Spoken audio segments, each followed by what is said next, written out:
पृथ्वी की उत्पत्ति आज से लगभग 4.54 बिलियन वर्ष पहले हुई थी। यह एक ऐसी प्रक्रिया का परिणाम था जिसे ग्रह निर्माण कहा जाता है।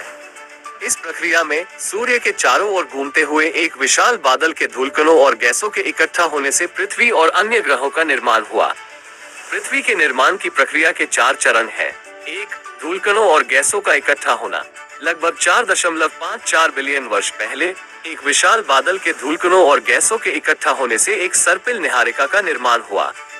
इस निहारिका के केंद्र में गुरुत्वाकर्षण बल के कारण पदार्थ धीरे धीरे इकट्ठा होने लगा और एक तारे का निर्माण हुआ।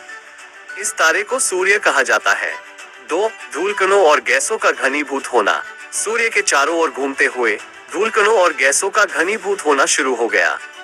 इस घनीभूत पदार्थ को प्राथमिक ग्रहिका कहा जाता है।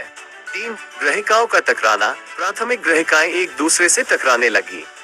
इन टक्करों से धीरे धीरे बड़े ग्रहों का निर्माण हुआ। 4. ग्रहों का विकास। ग्रहों ने अपनी सतह और वातावरण का विकास किया। पृथ्वी पर जीवन का विकास हुआ। पृथ्वी का निर्माण एक लंबी और जटिल प्रक्रिया थी। आज पृथ्वी एक जीवंत ग्रह है जहां जीवन मौजूद है। पृथ्वी की उत्पत्ति के बारे में कई सिद्धांत हैं।